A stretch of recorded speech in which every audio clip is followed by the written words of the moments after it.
Balita ko, halik mo pa lang nasa langit na ako.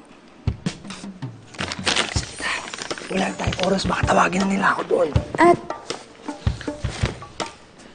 alam mo bang, maraming kumukontra na bigyan ka ng recognition? Sinabi nila yun? Kasi sabi nila na kaya ka lang naman naging #1 seller. It's because kinakama mo lahat ng mga babae mong kliyente. Pero, huwag ka mag-alala.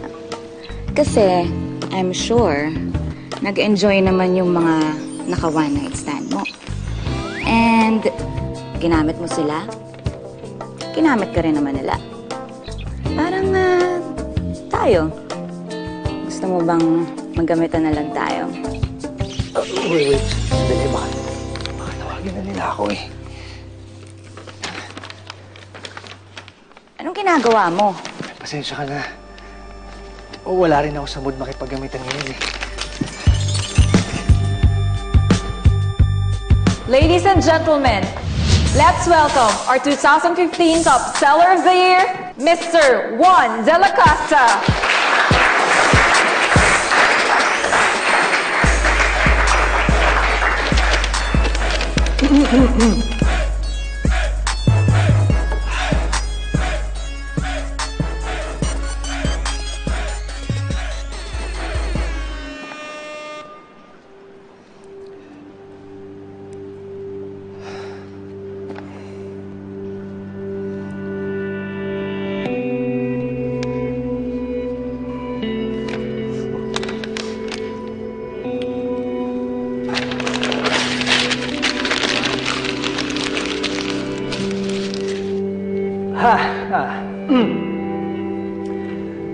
Hello, everyone. I have a secret to tell you. Ako po ay isang hustler. And the only reason kung bakit ako ang #1 seller ngayong taon is because ginamit ko yung aking good looks and charm para utuin ang mga female clients ko. However, nagpapasalamat pa rin ako sa organizers ng event na to dahil napansin niyo ako. You noticed me. You believed in me.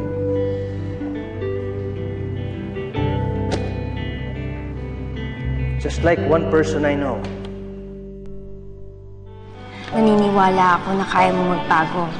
Alam ko that you can be a better man. Juan, mahal na mahal kita. At gusto ko magpakasal sa'yo. Siguro nga magagalit sila. Pero bahala na. Ang alam ko magsisisi ako kung hindi kita ipaglalaban. Juan, hindi ko kaya mawala ka.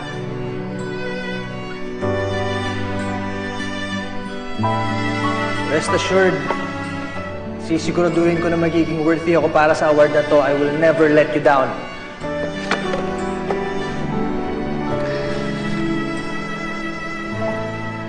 I can never let you down. Happy.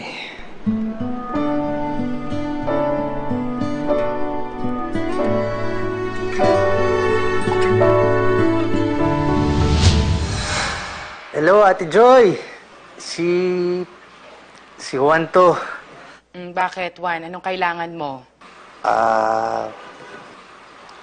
Alam kong galit pa rin kayo sa akin, pero kakapalan ko na yung mukha ko.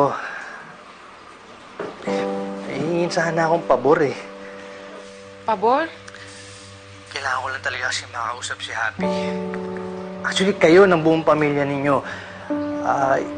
Ite-text ko na lang kung saan, ha? Kami pa pupunta sa'yo. Ikaw nga itong may atraso kay Happy. Ba't hindi ikaw ang pumunta kay Happy? Oo nga. Alam ko, kalabisan yung hinihingi ko, pero nakikiusap ako. Magtiwala lang kayo sa akin. Tsaka, kung pwede sana, huwag mo na muna papagitin kay Happy, ha? Kasi gusto ko talaga siyang sorpresahin, eh. Salamat.